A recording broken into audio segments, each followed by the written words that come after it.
Hello बच्चों, कैसे हो? कैसे चल रहा है आपका दिन? सभी आप लॉकडाउन का पालन कर रहे हो, घर पे रह रहे हो आराम से?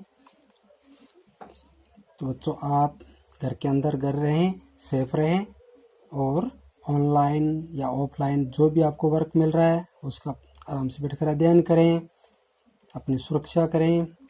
तो बच्चों, इसके साथ आज हम अध्ययन करेंगे अध्याय नंबर 2 का बस की यात्रा, जो एक हास्य कथा है, यानी मनोरंजन वाली कथा है, मनोरंजन करने वाली कथा है, जिसमें हंसी मजाक या अनेक प्रकार की जो सिचुएशन है उसके अनुसार या स्थिति के अनुसार इसमें हास्य अनुरूपी ऐसी बातें भी हुई है। तो इसमें हम देखेंगे कि किस प्रकार से एक बस की यात्रा की जा रही है। तो यहाँ पर लेखक एक बस की यात्रा का वर्णन कर रहा है, जिसमें हम देखेंगे कि कभी कभी जीवन में ऐसी स्थिति बन जाती है कि दुख के बीच भी हास्य के क्षण उभर आते हैं। ये क्षण हमारे लिए अनमोल होते हैं। यानी बच्चों, हम कभी सफ़र करते ही हैं बस के द्वारा, ट्रेन के द्वारा या किसी अन्य साधन के द्वारा, या हम खुद पर्सनल व्यक्तिगत रूप से अपना साधन ले जाते हैं। तो हमें रास्ते में कोई ना कोई ऐसी स्थिति नज़र आती जिसमें हम हंसे बिना नहीं रह सकते, हम खिलखिलाकर हंस पड़ते हैं। तो ऐसे क्षण भी हम इस बस की यात्रा के अंदर कुछ देखने वाले हैं। यानी ऐसी स्थिति बनी ही जाती है, दुख के बीच भी हास्य क्षण उभर आते हैं। अगर मान लो व्यक्ति कितने दुखी क्यों ना हो, कितने उसको कष्ट क्यों ना हो, लेकिन वह इस प्रकार की स्थिति को देखकर, ऐसे दृश्य को देखकर वो हंसे बगैर नहीं रह पाता। ये क्षण हमारे लिए बड़े अनमोल होते हैं, क्योंकि जो बच्चों दुखी व्यक्ति को, जो दुखी है या गम से गिरा हुआ व्यक्ति है, और वो भी अगर हंस पड़े तो सोचो वो क्षण कितने अनमोल होते हैं। इन्हें जितनी बार याद करें उतनी ही बार हमारे चेहरे पर मुस्कान आ ही जाती है। प्रस्तुत पाठ में लेखक ऐसा ही एक हास्यास्पद अनुभव आपके साथ बांटना चाहते हैं। तो बच्चों, आप इसे अच्छी तरह से समझेंगे और इसमें जितने भी कोई कठिन वर्ड आए तो उनको आप समझते चलेंगे, आपको बताते जाएंगे साथ साथ में। फिर भी आपको ऐसे कोई वर्ड समझ में ना आए तो उनको अंडरलाइन करते चलना, फिर बाद में आप कभी मैसेज के द्वारा या कॉल के द्वारा समझ सकते हैं। तो बच्चों, हम शुरू करते हैं इस कथा को, इस हास्य कथा को। हम 5 मित्रों ने तय किया, तो यहाँ लेखक कह रहा है कि हम बस की यात्रा कर रहे थे, जिसमें हम 5 मित्र एक साथ मिलकर हम बस की मान लो सवारी करने वाले थे, बस पर जाने वाले थे कि शाम 4 बजे की बस से चले। यानी हम 5 मित्रों ने तय किया, निश्चय किया कि हम जो शाम की 4 बजे की बस है उसमें चलेंगे। पन्ना से इसी कंपनी की बस सतना के लिए घंटे भर बाद मिलती है। तो यहाँ उस क्षेत्र से है कि वहाँ की जो कंपनी की बस है वो सतना के लिए घंटे भर बाद मिलेगी, जो जबलपुर की ट्रेन मिला देती है। सुबह घर पहुँच जाएंगे। हम में से 2 को सुबह काम पर हाजिर होना था, इसलिए वापसी का यही रास्ता अपनाना जरूरी था। यानी कि वो इस तरह से टाइम प्लान कर रहे हैं, समय को प्लान कर रहे हैं कि हम इस तरह से इस बस को जाएंगे और इस तरह से घंटा भर लगेगा, फिर हम वापस भी आ सकते हैं, अपने काम पर जा सकते हैं। इस तरह से वो उसके लिए मान लो अपना समय इस तरह से निश्चित करते हुए चल रहे हैं। लोगों ने सलाह दी कि समझदार आदमी इस शाम वाली बस से सफ़र नहीं करते। मतलब वहाँ से लोग उस बस में जो सवारी कर चुके थे वो कहते हैं भाई आप इस बस से सवारी मत करो, सफ़र मत करो, ये बस ठीक नहीं है। क्या रास्ते में डाकू मिलते हैं? जब उन्होंने ऐसा कहा कि बस से सफ़र नहीं करते, शाम वाली जो ये शाम को बस जाती है इसमें आप सफ़र मत करो, तो हमारे दिमाग में एक ही बात आई। यानी लेखक कह रहा है कि हमारे दिमाग में एक ही बात आई कि रास्ते में शायद डाकू मिलते होंगे, रात को वो लूट लेते होंगे, तभी ऐसे कह रहे हैं ये लोग। ऐसी बात तो नहीं है, थोड़ी बस अनोखी है। अब उन्होंने कहा नहीं भाई, ऐसी तो कोई बात नहीं है कि डाकू तो नहीं मिलते, डाकू तो नहीं मिलते, बस थोड़ी बस है ना यही अनोखी है। यानी इस बस में कोई अलग बात है, ये सबसे अलग है। बस को देखा तो सरदा उमड़ पड़ी। तो बच्चों, यहाँ पर जब लेखक ने, जैसे उन व्यक्तियों ने, उनके आसपास के लोगों ने ऐसा कहा, समझदार आदमी ने ऐसी बात कही, तो बस को देखते ही हमारे अंदर भी सरदा आ गई उस बस को देखकर। वे वास्तव में वो सही कर है, खूब वयोवृद्ध थी, मतलब खूब पुरानी बस थी वो, सदियों के अनुभव निशान लिए हुए थी। मतलब वो ऐसा लग रहा था जैसे बहुत पुराना मॉडल है वो, यानी काफ़ी पुरानी है, जो इन सड़कों पर वो खूब चली है, उसको खूब अनुभव है, ऐसा उस बस को देखकर लग रहा था। उसके टायर को देखकर, उसकी बस की हालत को देखकर लोग इसलिए इसमें सफ़र नहीं करना चाहते कि वृद्धावस्था में इसे कष्ट होगा। कष्ट होने का मतलब है अगर इस पर सवारी अधिक बैठेगी तो ये बेचारी खटारा बस है, इसको दिक्कत आएगी क्योंकि ये पुरानी है, पूरी हील उठेगी और चलने में भी इसको परेशानी आएगी। क्यों, जितनी सवारी ज़्यादा होगी बच्चों तो वो बस को भी, जो पुरानी बस है तो उसको भी वो परेशानी में चलेगी। यह बस पूजा की योग्य थी, मतलब इतना वो कार्य कर चुकी थी कि अब तो उसको रोककर उसकी पूजा की जाए, बस अगरबत्ती की जाए, उसको कम से कम चलाया जाए। तो इसलिए यहाँ पर लेखन ने उसको पूजा की योग्य माना कि उस बस ने उस मालिक के लिए बहुत कमाई कर दी थी या कमाई कर चुकी थी वो बस। इसलिए कहा कि उस मालिक को तब इस बस की सेवा करनी चाहिए, मतलब पूजा करनी चाहिए इसकी। उस पर सवार कैसे हुआ जा सकता है? उसने कहा भाई अब तो ये इतनी मतलब वयोवृद्ध हो चुकी है, ये बुजुर्ग हो चुकी है, बस खटारा हो चुकी है कि अब इसमें सवारी योग्य है और ये नहीं है, सवारी नहीं कर सकते। बस कंपनी के एक हिस्सेदार भी उसी बस से जा रहे थे। अब उस हिस्सेदार मतलब उस बस कंपनी का जो एक हिस्सेदार था, मतलब उसके जो मालिक थे वो भी उसी में जा रहे थे। हमने उनसे पूछा ये बस चलती भी है? वे बोले चलते क्यों नहीं है जी, अभी चलेगी। हमने कहा वही तो हमें देखना चाहते हैं, अपने आप चलती है ये, मतलब कि इसको धक्का मार के स्टार्ट करना पड़ेगा, ये अपने आप ही स्टार्ट हो जाएगी। यहाँ पर लेखक का कहने का मतलब है ये क्या ये अपने आप चलते, मतलब भाई धक्का मार कर स्टार्ट करना पड़ेगा, ये अपने आप चलेगी? हाँ जी, और कैसे चलेगी? वे तपाक से बोले, मतलब अपने आप ही चलती है ये, आप इस खटारा को मत देखो, ये बहुत अच्छी चलती है। यानी उसके मालिक ऐसा कहते हैं। गजब हो गया, मतलब जो गजब हो गया, मतलब इस तरह से वो लेखक कह रहा है कि ऐसी बस अपने आप चलती है, हमें आगे पीछा करने लगे। मतलब अब आगे पीछे का मतलब समझते हो ना बच्चों, यानी कि जैसे आगे पीछे का कहने का, जैसे अपने मान लो भला बुरा बोलना, आगे पीछे का करने का यानी भला बुरा बोलना या अच्छा बुरा, जैसे मान लो अच्छा कब कोई अच्छा बोल रहा था, कोई बुरा बोल रहा था। तो इसी बीच डॉक्टर मित्र ने कहा डरो मत चलो, बस अनुभवी है, नई नवेली बसों से ज़्यादा विश्वसनीय, मतलब जिस तरह नई नवेली आती है उसका कोई विश्वास नहीं होता वो हमें मंजिल तक लेकर जाएगी कि नहीं जाएगी, लेकिन ये तो बड़ी विश्वसनीय है, अनुभवी है, ये हमें बेटों की तरह प्यार से गोद में लेकर चलेगी। जिस तरह से माँ अपने बेटों को गोद में लेकर बड़े प्यार से लेकर उसे सुरक्षित स्थान तक लेके जाती है, उस तरह हमें भी अपने बेटों की तरह ही लेके जाएगी। हम बैठ गए, जो छोड़ने आए थे वे इस तरह देख रहे थे जैसे अंतिम विदा दे रहे हैं, और जो हमें छोड़ने आए थे उन्हें लग रहा था कि हम जिसे बस पे छोड़ने आए हैं वो अपने मंजिल तक पहुंचेंगे कि नहीं पहुंचेंगे, वापस आएंगे कि नहीं आएंगे। यानी उनके मन में इस तरह से, उनकी आंखें इस तरह से महसूस करी थी। शायद उनकी आंखें यही कह रही थी भी चलो आएंगे कि नहीं आएंगे, जो भगवान को मंजूर है वही होगा, जो संसार में आया है वो जाएगा ही, भी आना जाना तो लगा ही रहता है, आया है सो जाएगा, राजा रंग फकीर। यानी जैसे उनकी आंखें कह रही है कि चलो जैसे भगवान को मंजूर है वैसे होगा, जो संसार में आया है उसकी मृत्यु निश्चित है, यानी वो उसको आना जाना तो लगा ही रहता है, चाहे वो राजा हो, चाहे वो रंग हो, चाहे रंग यानी बच्चों बहुत गरीब, चाहे वो फकीर हो यानी साधु संत महात्मा हो, यानी वो जो संसार में आया वो तो जाएगा ही। यानी इस तरह से वो ईश्वर की मर्जी पर छोड़ते हुए उनको बस में विदा करने के लिए आते हैं, बस में छोड़कर उन चले जाते हैं।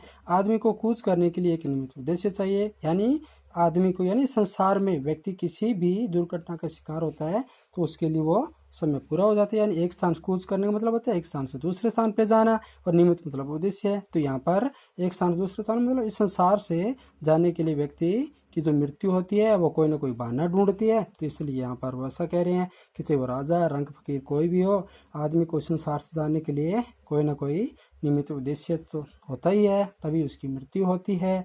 तो यहाँ ऐसा मानकर वो लोग ईश्वर की मर्जी पर छोड़कर उन्हें विदा कर देते हैं। इंजन सचमुच स्टार्ट हो गया, ऐसा जैसा सारी बस ही इंजन है।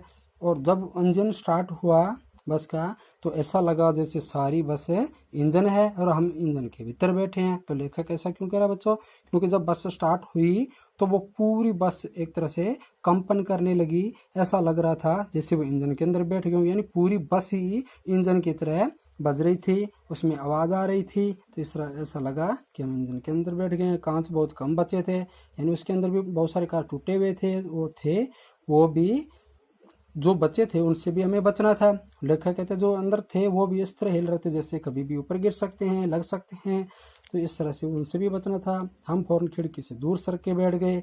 इंजन चल रहा था, हमें लग रहा था कि हमारी सीट के नीचे इंजन है। यानी बच्चों खड़ी बस का इंजन भी इस तरह से लग रहा था, या चलने पर ऐसा लग रहा था जैसे पूरी बस ही एक इंजन है। और ऐसा लग रहा था जैसे हमारी जो सीट है, यानी जो प्रत्येक यात्री बैठे थे उनको भी ऐसा लग रहा था कि जो उनके नीचे की जो सीट पे बैठे हैं उसके नीचे जैसे इंजन, यानी वो पूरी बस ही इस तरह से कंपन कर रही थी कि जैसे ऐसा लग रहा था कि जैसे पूरी बस इंजन है। तो बच्चों आगे नंबर 13 नंबर पेज पर देखते हैं।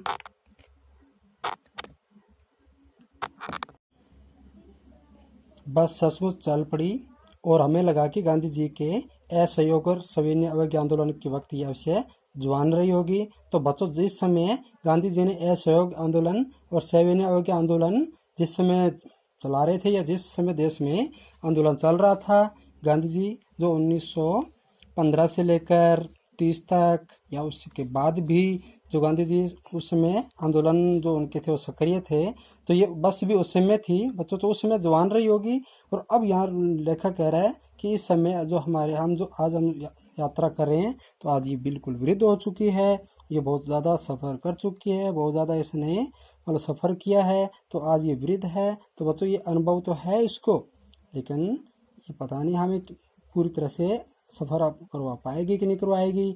पूरी बस सविनय अवज्ञा आंदोलन के दौर से गुजर रही थी, यानी कि उस सब यहाँ लेखक पूरी बस का जो आव भाव है या पूरी बस जो जिस तरह से वो नज़र आ रही थी वो बिल्कुल भारत के उस समय की स्थिति को नज़र आ रही थी। यानी उस समय भारत की भी स्थिति ऐसी थी जो डावाडोल थी, पूरी तरह से देश के हालात बिगड़े हुए थे, अंग्रेज़ों का राज था, अंग्रेज बुरी तरह से भारतीयों पर अत्याचार कर रहे थे। तो यही हालत भारत देश की थी जो इस समय बस की थी।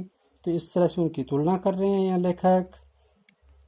कभी लगता है सीट बॉडी को छोड़कर आगे निकल गई है और कभी लगता है कि सीट को छोड़कर बॉडी आगे और भागी जा रही है। तो यानी कि इस तरह से लग रहा था कभी बस आगे पीछे चल रही थी, तो कभी सीट आगे कभी पीछे आगे पीछे होकर इस तरह से चल रही थी जैसे मानो सीट और जो बस की जो बॉडी है वो एक दूसरे के साथ नहीं दे रही है। 8-10 मील चलने पर सारे भेदभाव मिट गए, यानी हमारे अंदर जो उथल पुथल चल रही थी बस के बारे में कि ये बस कैसी रहेगी, कैसे लेके जाएगी, कितना सफ़र कराएगी, वो हमारे मन के जो भ्रम था मन के अंदर वो सारा मिट गया। यह समझ में नहीं आता था कि सीट पर हम बैठे हैं या सीट हम पर बैठी है, यानी हमारे अंदर जो मन में जो चल रहा था वो सारा मिटता जा रहा था, क्योंकि सीट कभी इधर कभी उधर पूरी तरह से ये लड़खड़ाती हुई बस चल रही थी। उसके अंदर सीट भी ऐसी ही कर रही थी। एकाएक बस रुक गई, यानी जिस तरह उथल पुथल मची हुई थी, सभी यात्री इस तरह से बैठे सफर यात्रा कर रहे थे, तो अचानक एकाएक यानी अचानक बस रुक गई। मालूम हुआ कि पेट्रोल की टंकी में छेद हो गया, यानी जिस तरह के अंदाज़ा लगाया जा रहा था अब बिल्कुल वैसा ही हुआ कि पेट्रोल की टंकी में छेद हो गया। ड्राइवर ने बाल्टी में पेट्रोल निकालकर उसे बगल में रखा, मतलब बस के अंदर लाकर उसको रख लिया और नली डालकर इंजन में भेजने लगा। अब मैं उम्मीद कर रहा था कि थोड़ी देर बाद बस कंपनी के हिस्सेदार इंजन को निकालकर गोद में रख लेंगे, यानी जो उस बस के जो मालिक है वो ऐसा लग रहा था जैसे अब इस बस के जो अगर इंजन में अगर कोई दिक्कत आई, इंजन हिला, तो उसको भी अपनी गोद में उठा के रख लेगा। यानी इस तरह से उसमें व्यंग्य कर रहा है कि उस बस के इतने हालात ख़राब हैं लेकिन फिर भी उस बस के मालिक हैं वो उसको चलाने से रोक नहीं रहे हैं, बल्कि उसको सफ़र के लिए लेकर ही जा रहे हैं।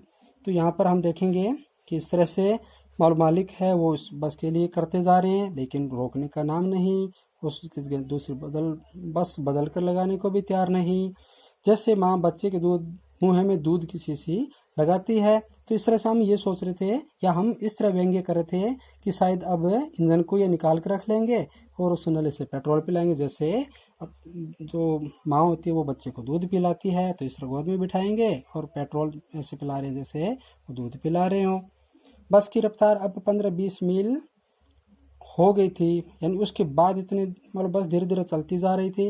मुझे उसके किसी हिस्से पर विश्वास या भरोसा नहीं था। ब्रेक फेल हो सकता है, स्टीयरिंग टूट सकता है। प्रकृति के दृश्य तो बहुत लुभावने थे, पर बच्चों इस तरह से वो व्यक्त कर रहे हैं कि दोनों तरफ हरे भरे पेड़ थे जिन पर पक्षी बैठे थे, मैं हर पेड़ को अपना दुश्मन समझ रहा था। और यहाँ लेखक ऐसा क्यों मान रहा है बच्चों? क्योंकि बस का ब्रेक कभी भी फेल हो सकता है, स्टीयरिंग कभी भी टूट सकता है ऐसी बस का, और वो किसी भी पेड़ से टकरा सकती है, और जो किसी पेड़ से टकराएगी तो वो हमारे एक दुश्मन की तरह बन सकता है, वो हमारे बहुत बड़ा नुकसान पहुंचा सकता है। इसलिए वो ऐसा मान रहा था कि जो भी पेड़ आता डर लगता कि वह बस इससे टकराएगी, वह निकल जाता तो दूसरे पेड़ का इंतजार करता, झील दिखती तो सोचता कि इसमें बस गोता लग जाएगी। अगर मान लो कोई झील या नदी नजर आती तो ऐसा लगता जैसे ऊपर से निकलती हुई कभी भी उसमें गोता खाकर मतलब उससे के अंदर जा सकती है, नदी के अंदर गिर सकती है, झील के अंदर गिर सकती है। एकाएक बस फिर रुकी, मतलब अचानक फिर से बस रुक गई। ड्राइवर ने तरह तरह की तरकीबें की पर वह नहीं चली, और वो चली नहीं। सविनय अवज्ञा आंदोलन शुरू हो गया था। अब मतलब बच्चों जो पहले असहयोग आंदोलन था, मतलब जो उसके पार्ट्स तो उसके जो मतलब बस के अंदर जो सीटें थी या कोई भी शीशे थे या उसके जितने भी पार्ट्स थे वो एक दूसरे साथ नहीं दे रहे थे, तो वे सहयोग आंदोलन के माना। लेकिन अब तो सविनय अवज्ञा आंदोलन मतलब सभी हाथ जोड़ रहे थे, विनती कर रहे थे भाई ये किसी तरह चल जाए, कोई इसमें समस्या नया है। लेकिन ऐसा नहीं हो रहा था। अब सभी विनती के रूप में यानी सविनय अवज्ञा आंदोलन शुरू हो चुका था। कंपनी के हिस्सेदार कह रहे थे बस तो फर्स्ट क्लास है। मतलब मालिक अभी भी मान रहा था, मतलब अभी नहीं मान रहा था कि ये बस ऐसी है, वो उसको अभी भी अच्छा बता रहा था, वो उसकी अपनी गलती को नहीं मान रहा था, उस बस की हालात को ऐसे नहीं मान रहा था कि ये खराब हो जाए। तो इत्तेफाक की बात है, वो कह रहा है बस तो फर्स्ट क्लास है, ये तो इत्तेफाक की बात। इत्तेफाक मतलब संयोग, ये तो आज ही ऐसे संयोग से ही ऐसा हो गया कि ये बस खराब हो रही है, वरना तो बड़ी फर्स्ट क्लास चलती है। क्षण चांदने में वृक्षों की क्षण मतलब बिल्कुल धीमी कह सकते हैं या थोड़ी थोड़ी कह सकते हैं, या क्षण मतलब बिल्कुल नाम मात्र की चांदनी में वृक्षों की छाया के नीचे वह बस बड़ी दयनीय लग रही थी। लगता जैसे कोई वृद्धा थक कर बैठ गई। जिस तरह बच्चों कोई वृद्धा यानी वृद्ध स्त्री जिस तरह यात्रा कर कर थक हार कर किसी पेड़ की छाया में बैठ जाती है, उसी प्रकार से वो रात्रि में चांदनी में यानी चांद की चांदनी जो है बिल्कुल मंद चांदनी में वृक्षों की छाया नीचे ऐसे खड़ी थी जैसे वो कोई वृद्धा थक कर बैठ गई हो या रुक गई हो। हमें गलानी हो रही थी। गलानी मतलब खुद के अंदर ऐसा भाव पैदा हो रहा था, यानी खुद के अंदर इस तरह से हमें दया भाव आ रहा था कि बेचारे पर लद कर हम चले आए। मतलब ऐसी बस थी और हम भी ऐसे थे कि हम भी इस पर सवारी करने चले। यानी बस तो थी ऐसी, कम से कम हमें तो सोचना चाहिए था कि हम इस बस पर हमें यात्रा नहीं करनी चाहिए, क्योंकि हमें यात्रा पूरी तरह से पता नहीं करवाएगी कि नहीं करवाएगी, तो हमें इसके लिए मिस कर देना चाहिए था। अगर इसका परिणाम हो गया, अगर ये बस यहाँ ख़त्म ही हो गई, अगर स्टार्ट नहीं हुई, परिणाम कहते हैं बच्चों मृत्यु हो जाना यानी प्राण का अंत हो जाना। तो इस बियावान में मतलब इस जंगल के अंदर, इस घने जंगल के अंदर हमें इसकी अंत्येष्टि यानी जो मृत्यु होने के बाद में जो क्रियाक्रम किया जाता है उसको अंत्येष्टि करना कहते हैं। तो यानी इसकी अंत्येष्टि भी हमें यहीं करनी पड़ेगी, मतलब हमें इसको यहीं छोड़ना पड़ेगा इसको, अगर ये बिल्कुल भी सही नहीं हुई तो। हिस्सेदार साहब ने इंजन खोला और कुछ क्षण सुधारा। मतलब जो हिस्सेदार था उसने इंजन को खोला और उसमें कुछ देखने लगा कोई सुधार हो जाए। कुछ क्षण सुधारा मतलब कुछ उसमें देखा, अभी बस आगे चली, मतलब थोड़ा सा उसको सही करने पर वह धीरे धीरे बस स्टार्ट हुई और चलने लगी। उसकी चाल और कम हो गई थी। धीरे धीरे वृद्धा की आंखों की ज्योति जाने लगी। बच्चों जब धीरे धीरे बस आगे चलने लगी तो उसकी जो मान ज्योति मतलब उसकी जो रोशनी थी, लाइट थी, वो भी कम हो गई। उसमें भी कोई न कोई फॉल्ट हुआ, कोई समस्या आई। चांदनी में रास्ता टटोल कर वह रेंग रही थी। और चांदनी मतलब चांद की जो चांदनी थी उसी के अंदर वो धीरे धीरे रास्ते को देखती हुई चल रही थी। आगे पीछे से कोई गाड़ी आती दिखती तो एकदम किनारे पे खड़ी हो जाती, क्योंकि बच्चों उसमें तो लाइट थी नहीं, और सामने वाले की जब लाइट पड़ती है या कहते हैं रोशनी या प्रकाश पड़ता है तो सामने कुछ दिखाई नहीं देता, तो इस तरह किनारे पे खड़ी हो जाती। और फिर जैसे वो साधन निकल जाता फिर धीरे धीरे चलने पर लग जाती। इस तरह से वो कहती निकल जाओ बेटी, यानी कोई भी साधन आता उसको वृद्ध जो मान लो एक स्त्री की तरह जो बस थी वो कहती बेटी जाओ, मेरी तो उम्र नहीं है कि मैं भी अपने इस प्रकाश के अंदर चलूं, खूब तेजी से दौड़ूं, या मेरी भी अंदर जो प्रकाश है वो तेज हो। लेकिन ऐसा तो है नहीं, क्योंकि मेरी तो उम्र ही अब ऐसी आ गई है। तो बच्चों आज हम इसका अध्ययन यहीं तक ही करेंगे। तो आपको बच्चों यहाँ तक समझ में आ गया होगा कि इत्फाक जो शब्द था जिसका अर्थ था संयोग, या और इत्फाक से जिसे कहते हैं संयोग रूप में भी कह सकते हैं। और क्षीण मतलब थोड़ा या नामात्र, और गलानी कहते हैं अपने अंदर खेद महसूस होना, दुख प्रकट होना कह सकते हैं, या अपने अंदर ही दया भाव पैदा होना। प्राणांत कहते हैं मृत्यु को, बियाबान कहते हैं जंगल घने जंगल को, और अंत्येष्टि कहते हैं जो मृत्यु होने के बाद में क्रियाक्रम किया जाता है उसको कहा जाता है। तो इस तरह से बच्चों हमने इसको पढ़ा, बहुत ही रोचक वैसे कहानी के रूप में बच्चों, तो आपको भी अच्छी लगी होगी। कल हम इससे आगे अध्ययन करेंगे। जय हिंद।